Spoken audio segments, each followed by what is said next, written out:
ವೀಕ್ಷಕರೆಲ್ಲರಿಗೂ ನಮಸ್ಕಾರ. ನೆಮ್ಮದಿಯ ಮಾತು ವಿಶೇಷ ಕಾರ್ಯಕ್ರಮಕ್ಕೆ ತಮ್ಮೆಲ್ಲರಿಗೂ ಆತ್ಮೀಯ ಸ್ವಾಗತ. ನೆಮ್ಮದಿಯ ಮಾತು ಬದುಕಿಗೊಂದು ಸಾಂತ್ವನ ಹಾಗೂ ಹೊಂಬೆಳಕಿನ ಆಶಾಕಿರಣ.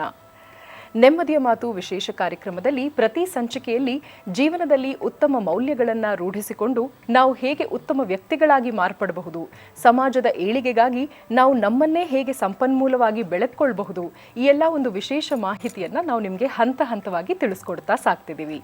ನೆಮ್ಮದಿಯ ಮಾತು ಇರುವಾಗ ಜೀವನದಲ್ಲಿ ವಿಶೇಷವಾದಂಥ ಒಂದು ಧನ್ಯತೆ, ಒಂದು ಸಾರ್ಥಕತೆ ಇರುತ್ತೆ. ಪ್ರಾಜ್ಞರಿಂದ, ತಿಳಿದವರಿಂದ ನಾವು ಎಷ್ಟೋ ಒಂದು ರೀತಿಯಾದಂತಹ ಮೋಟಿವೇಶನ್ನ ಪಡಿತೀವಿ. ಆದರ್ಶಪ್ರಾಯರಾದಂಥ ಅನೇಕ ಮಹಾನ್ ವ್ಯಕ್ತಿತ್ವ ನಮ್ಮೆಲ್ಲರದ್ದು ಆಗಬೇಕು ಅನ್ನುವಂಥ ಒಂದು ವಿಶೇಷವಾದಂಥ ಕನಸನ್ನು ಹೊತ್ತಿದೆ ನಮ್ಮ ಆಯುಷ್ ವಾಹಿನಿ. ಈ ನಿಟ್ಟಿನಲ್ಲಿ ನಾವು ಕೂಡ ಈ ದಿನ ಸಮರ್ಥತೆಯ ಬಗ್ಗೆ ಹಾಗೂ ಸಾರ್ಥಕತೆಯ ಬಗ್ಗೆ ವಿಶೇಷವಾದಂಥ ಒಂದಿಷ್ಟು ಉಪಯುಕ್ತಕರವಾದಂಥ ಮಾಹಿತಿಯನ್ನು ಹಂಚಿಕೊಳ್ಳಲು ಮುಂದಾಗಿದ್ದೇವೆ. ಬನ್ನಿ ಬರಮಾಡ್ಕೊಳ್ಳೋಣ. The man who is sought after by millions, ಮೋಟಿವೇಶನ್ಗಾಗಿ, ಇನ್ಸ್ಪಿರೇಷನ್ಗಾಗಿ ಒಂದು ಅಡ್ಮೈರಿಂಗ್ ಪರ್ಸೋನಾ ಇರುವಂಥ ನಿಮ್ಮೆಲ್ಲರ ನೆಚ್ಚಿನ ಅಚ್ಚುಮೆಚ್ಚಿನ ಸಕ್ಸಸ್ ಕೋಚ್ ಹಾಗೂ business mentor doctor Bharath Chandra ಅವ್ರನ್ನ. ನಮಸ್ತೆ ಡಾಕ್ಟರ್, ಕಾರ್ಯಕ್ರಮಕ್ಕೆ ಆತ್ಮೀಯ ಸ್ವಾಗತ.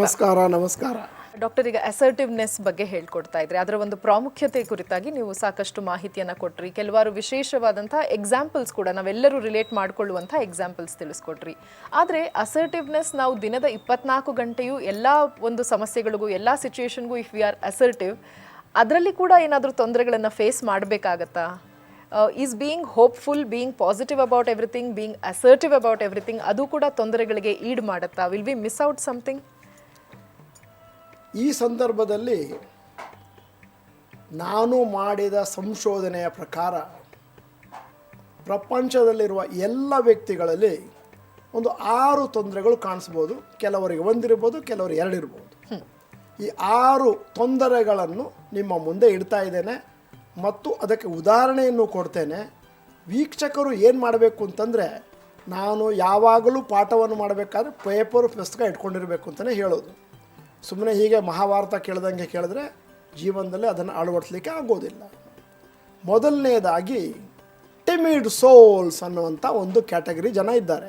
ಟಿಮಿಡ್ ಸೋಲ್ಸ್ ಅಂದರೆ ಯಾರಾದರೂ ನನ್ನ ಕಾಲನ್ನು ತುಳಿದ್ರೆ ನಾನೇ ಅವರಿಗೆ ಸಾರಿ ಅನ್ನುವಂಥದ್ದು ಉದಾಹರಣೆ ಕೊಟ್ಟುಬಿಟ್ಟಿದ್ದೇನೆ. ಈಗ ಎರಡನೆಯ ತೊಂದರೆ ಜನಕ್ಕೆ the person with communication difficulties. ನಾನು ಆಗಲೇ ಹೇಳಿದೆ, ಯಾವುದೇ ಕಮ್ಯುನಿಕೇಷನನ್ನು ಮಾಡಿದ್ರೂ ಫ್ರೀ ಆಗಿರಬೇಕು, open, direct, honest, appropriate, should not feel guilty, emotional, what you said, what you did. ಬಹಳಷ್ಟು ಜನಕ್ಕೆ ಒಂದು ಕಾಯಿಲೆ ಇದೆ, ಡಿಸಾನೆಸ್ಟ್ ಕಮ್ಯುನಿಕೇಷನ್, ಅಪ್ರಾಮಾಣಿಕವಾಗಿ ಮಾತಾಡೋದು.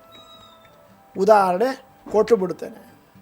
ನಮ್ಮ ಮನೆಗೆ ಹೈದರಾಬಾದಿಂದ ಆಂಟಿ ಬಂದಿದ್ದಾರೆ. 1 ವಾರ ಆಯಿತು. ಆಂಟಿ ಮನೆಯಲ್ಲಿ ಸಿಕ್ಕಾಪಟ್ಟೆ ತೊಂದರೆ ಕೊಡ್ತಾ ಇದ್ದಾರೆ. ಒಂದು ದಿನ ನಾನು ಆಫೀಸಿಂದ ಮರಳಿ ಬರ್ತಾ ಇದ್ದೇನೆ, ಆಂಟಿ ಸೂಟ್ ಕೇಸನ್ನು ಪ್ಯಾಕ್ ಮಾಡ್ತಾ ಇದ್ದಾರೆ. ನಾನು ಬಹಳ ಸಂತೋಷವಾಗಿ ಬಂದು ಆಂಟಿಗೆ ಹೇಳಿದೆ, ಆಂಟಿ ಇನ್ನೊಂದು ವಾರ ಯಾಕಿರಬಾರ್ದು ಅಂತಂದೆ. ಹೌದಲ್ಲ ಅಂಥೇಳಿ ಸೂಟ್ ಕೇಸನ್ನ ಬಿಡಿಸ್ಬಿಟ್ರು. ಮುಂದಿನ 1 ವಾರ ನಾನು ನರಕದಲ್ಲಿ.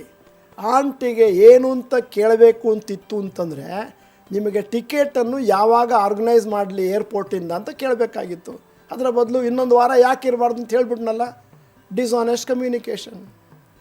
ಇನ್ನೂ ಒಂದು ಇಂಟ್ರೆಸ್ಟಿಂಗ್ ಉದಾಹರಣೆ ನಿಮ್ಮ ಜೀವನದಲ್ಲಿ ಆಗುವಂಥದ್ದು ಹೇಳ್ಬಿಡ್ತೇನೆ. ಒಂದು ದಿನ ನೀವು ಅಸ್ಸಾಂಗೆ ಹೋಗಿದ್ದೀರಿ.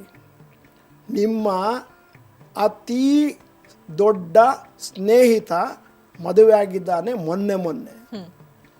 ನೀವು ಮನೆಗೆ ಬಂದದ್ದಕ್ಕೆ ಆತಿಥ್ಯವನ್ನು ಮಾಡಲಿಕ್ಕೋಸ್ಕರ ಅವನ ಹೆಂಡತಿ, ಹೊಸ ಹೆಂಡತಿ, ಒಂದು ಒಳ್ಳೆಯ ಒಂದು ತಿಂಡಿಯನ್ನು ತಯಾರು ಮಾಡಿದ್ದಾಳೆ.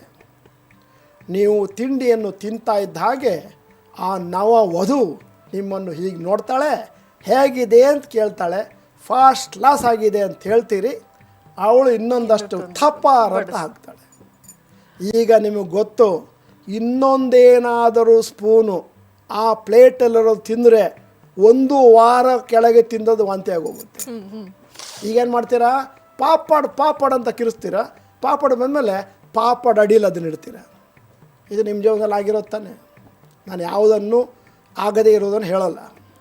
ಆ ಹುಡುಗಿ ಬಂದು ಕೇಳಿದಾಗ ಚೆನ್ನಾಗಿದೆ ಅಂತ ಯಾಕೆ ಹೇಳಕ್ಕೆ ಹೋದ್ರಿ? ಅವಳಿಗೆ ಏನು ಹೇಳಬೇಕಿತ್ತು ಅಂತಂದರೆ, the dish is fantastic but the chemical composition does not suit me ಅನ್ಬೇಕು. ನೋಡಿ, ಇದು ತಿಂಡಿ ಭಾಳ ಚೆನ್ನಾಗಿದೆ, ಅದರಲ್ಲಿರೋ ಕೆಲವು ವಸ್ತುಗಳು ನನಗೆ ಹೋಗೋದಿಲ್ಲ ಅಂತ ಹೇಳಬೇಕೆ ವಿನಃ ಚೆನ್ನಾಗಿದೆ ಅಂತ ಹೇಳಕ್ಕೆ ಹೋಗಬಾರ್ದು. Dishonest communication. ಜೀವನ ಪರ್ಯಂತರ ಈ ಉದಾಹರಣೆಯನ್ನು ಎಳ್ಕೊಂಡೋಗಿ ಎಲ್ಲ ಕಡೆ ಇದೇ ಮಾಡ್ತಾ ಇರ್ತೀವಿ. ಇದು ಒಂದು ಪ್ರಾಬ್ಲಮ್ ಆಯಿತು ಕಮ್ಯುನಿಕೇಷನಲ್ಲಿ. ಎರಡನೆಯ ಪ್ರಾಬ್ಲಮ್ ಇನ್ಅಪ್ರಾಪ್ರಿಯೇಟ್ ಕಮ್ಯುನಿಕೇಷನ್. ಸಂದರ್ಭಕ್ಕೆ ಸರಿಯಾಗಿ ಮಾತನಾಡದೇ ಇರುವುದು ಮತ್ತು ಬಿಹೇವ್ ಮಾಡದೇ ಇರುವುದು. ಪೂವರ್ ಅಂದರೆ ನಿಮಗೇನು ನೆನಪಾಗುತ್ತೆ? ಪೂವರ್ ಅಂದರೆ ಪೂವರ್ ಹಸ್ಬೆಂಡ್. ಒಂದು ದಿನ ಆಫೀಸಿಂದ ರಾತ್ರಿ 8 ಗಂಟೆಗೆ ಮನೆಗೆ ಮರಳಿ ಬಂದನು. ಆಫೀಸ್ನಲ್ಲಿ ಯಾವುದು ಸರಿಯಾಗಿ ನಡೀಲಿಲ್ಲ. ಬಾಸು ಬೈತಾನೇ ಇದ್ದರು ಬೆಳಗ್ಗೆಯಿಂದ. ಇನ್ನೇನು ಮನೆಗೆ ಬಂದು ಕೋಟನ್ನು ಬಿಚ್ಚಿ ಹೀಗೆ ಸೋಫಾದ ಮೇಲೆ ಕುಳಿತಿದ್ದಾಗ ಹೆಂಡತಿ ಬಂದು ಹೇಳಿದಂತೆ, ವಾಟ್ ಅಬೌಟ್ ದಿ ಎಕ್ಸಿಬಿಷನ್ ಅಂತ ಕೇಳಿದಂತೆ. ಗಂಡ ತಕ್ಷಣವೇ ಜ್ವಾಲಾಮುಖಿ ಅಂತ ಕಿರ್ಚಾಡಿದಂತೆ. ಅಲ್ಲ, ಹೆಂಡತಿ ಯೋಚನೆ ಮಾಡ್ತಾಳೆ, ಇವ್ರು ಯಾಕೆ ಇಷ್ಟು ಕಿರ್ಚಾಡ್ತಾರೆ ಅಲ್ವಾ? ನಾನು ಕೇಳಿದ್ದೇನು, ಎಕ್ಸಿಬಿಷನ್ನು ಬರೋದಿಲ್ಲ ಅಂತ ಹೇಳಬೇಕಿತ್ತಲ್ಲ. ಇದು ನನ್ನ ಪ್ರಕಾರ ಹೆಂಡತಿಯಿಂದ ಆದಂತಹ ಇನ್ಅಪ್ರಾಪ್ರಿಯೇಟ್ ಕಮ್ಯುನಿಕೇಷನ್. ಯಾಕಂದರೆ ಗಂಡನೊಡನೆ ನಾವು ಎಕ್ಸಿಬಿಷನ್ಗೆ ಹೋಗೋಣ ಅಂತ ಕೇಳುವ ಮೊದಲು ಯಾವ ಮನಸ್ಥಿತಿಯಲ್ಲಿ ಅವರಿದ್ದಾರೆ ಅಂತ ಸ್ವಲ್ಪ ಯೋಚನೆ ಮಾಡಬೇಕು. ಇದೇ ಥರನೇ ಮತ್ತೊಂದು ಉದಾಹರಣೆ ಕೊಡ್ತೇನೆ. ನಮ್ಮ ಕಾರ್ಯಾಗಾರಗಳು ನಡೀತಾ ಇರ್ತವೆ, ತುಂಬ ಸೀರಿಯಸ್ ಆಗಿ ಡಿಸ್ಕಷನ್ ಮಾಡ್ತಾ ಇರ್ತೇವೆ. ಜೀವನದ ಗುರಿಗಳು, ಮೌಲ್ಯಗಳು ಅಂತ ದೊಡ್ಡ ದೊಡ್ಡ ಡಿಸ್ಕಷನ್ ನಡೀತಾ ಇರ್ತದೆ. ಮಧ್ಯದಲ್ಲಿ ಒಬ್ಬರು ಶಿಬಿರಾರ್ಥಿ ಎದ್ನಿತ್ತು ಯಾವುದೋ ಒಂದು ಯೂಸ್ಲೆಸ್ ಜೋಕನ್ನು ಹೇಳ್ತಾರೆ. ಅಂದರೆ ಆ ಇಡೀ ಸನ್ನಿವೇಶ ಹಗುರಾಗೋಯ್ತು. ತಪ್ಪು. ಇಟ್ ಕೊಲ್ಯಾಪ್ಸಸ್. ಯಾವುದೇ ಒಂದು ಸಂದರ್ಭದಲ್ಲಿ ನೀವು ಒಬ್ಬ ಪ್ರೌಢ ಮನುಷ್ಯನಾಗಿದ್ದರೆ ನಾನು ಇದನ್ನು ಹೇಳುವುದರಿಂದ ಆ ಸನ್ನಿವೇಶದ ಘನತೆ ಜಾಸ್ತಿ ಆಗುತ್ತೋ ಕಮ್ಮಿ ಆಗುತ್ತೋ ಅಂತ ಯೋಚನೆ ಮಾಡಿನೇ ಮಾತಾಡಬೇಕು. ಇನ್ಅಪ್ರಾಪ್ರಿಯೇಟ್ ಕಮ್ಯುನಿಕೇಷನ್ ಆಯಿತು. ಮೂರನೇದು ಇಂಡೈರೆಕ್ಟ್ ಕಮ್ಯುನಿಕೇಷನ್. ಭಾಳ ಜನಕ್ಕೆ ಈ ಕಾಯಿಲೆ ಇದೆ. ಭಾಳ ಜನ, ನೀವು ಕಾರ್ ಹತ್ತಾ ಇರ್ತೀರಿ, ಭಾಳ ಜನ ಬಂದು ಕೇಳ್ತಾರೆ, ನೀವೇನಾದರೂ ಬೈ ಚಾನ್ಸು ಮೆಜೆಸ್ಟಿಕ್ ಮುಖಾಂತರ ಹೋಗ್ತಾ ಇದ್ದೀರಾ? ಇಲ್ಲ, ಮುಗಿದೋಯ್ತು. ಜೀವನ ಪರ್ಯಂತರ ಹಿಂಗೇ ಕೇಳೋದು. ಅವರು ಕೆಲಸದೊಳಗೆ ಕೇಳೋದು, ಮನೆ ಕ್ಲೀನಾಗಿದೆಯಾ ಅಂತ ಕೇಳೋದು. ಹಾಂ, ಕ್ಲೀನಾಗಿದೆ ಅಂತ ಹೇಳೋದು. ಇಂಡೈರೆಕ್ಟಾಗಿ ಜೀವನ ನಡೆಯೋದಿಲ್ಲ. ನೀವು ಕೇಳಬೇಕು, ಮೇಡಮ್ ಸ್ವಲ್ಪ ಮೆಜೆಸ್ಟಿಕ್ ಹೋಗಬೇಕು, ಸಹಾಯ ಮಾಡ್ತೀರಾ ಅಂದರೆ ಮಾಡ್ತೀರಿ ನೀವು. By any chance are you going to Majestic ಅಂದರೆ ಉತ್ತರ ನೋನೇ. Do you think that you can help me? No. Do you think you can help me? ಉತ್ತರ ಯಾವಾಗಲೂ ನೋನೇ. ಸೊ ಪ್ರಶ್ನೆಲೇ ಡೌಟ್ಸ್ ಆ್ಯಂಡ್ ಇನ್ಹಿಬಿಷನ್ಸ್ ಇರುವಾಗ ಇಂಡೈರೆಕ್ಟು ಜೀವನ ಪೂರ್ತಿ ಇಂಡೈರೆಕ್ಟಾಗಿ ನಡೆಯಲ್ಲ. ಡೈರೆಕ್ಟಾಗಿ ಪ್ರಶ್ನೆ ಕೇಳಬೇಕಾಗುತ್ತೆ. ಅದು ನನ್ನ ನ್ಯೂನ್ಯತೆ, ಕೇಳಲಿಕ್ಕಾಗದಿದ್ರೆ. ಮುಂದಿನ ಪ್ರಾಬ್ಲಮ್ಮು ಸ್ಪ್ಲಿಟ್ ಅಸರ್ಟಿವ್ ಅಂತ. ಇದು ಮೂರನೇ ಕ್ಯಾಟಗರಿ, ಸ್ಪ್ಲಿಟ್ ಅಸರ್ಟಿವ್. ನಾನು ಬಹಳ ಜನ ನೋಡಿದ್ದೇನೆ, ಆಫೀಸಿನಲ್ಲಿ ಹುಲಿ, ಮನೆಗೆ ಬಂದರೆ ಇಲಿ. ಇನ್ನೂ ಸುಮಾರು ಜನ ನೋಡಿದ್ದೇನೆ, ಆಫೀಸಿನಲ್ಲಿ ಇಲಿ, ಮನೆಯಲ್ಲಿ ಹುಲಿ. ಯಾವ ಸಂದರ್ಭದಲ್ಲಿ ಹುಲಿ ಆಗಬೇಕು, ಯಾವ ಸಂದರ್ಭದಲ್ಲಿ ಇಲಿ ಆಗಬೇಕು ಅಂತ ಡಿಸೈಡ್ ಮಾಡಬೇಕೇ ವಿನಃ ಇಂತಹ ಸಂದರ್ಭದಲ್ಲಿ ನಾನು ಯಾವಾಗಲೂ ಇಲಿ ಅಥವಾ ಹುಲಿ ಅಂತ ಜನಗಳಿಗೆ ಗೊತ್ತಿದ್ರೆ ಜನ ನಿಮ್ಮ ಅಡ್ವಾಂಟೇಜ್ ತಗೊಳ್ತಾರೆ. That is something that we should know. We should not expose. In a split second ಇಲಿನೂ ಆಗಲಿಕ್ಕೆ ಗೊತ್ತಿರಬೇಕು, ಹುಲಿಯೂ ಆಗಲಿಕ್ಕೆ ಗೊತ್ತಿರಬೇಕು.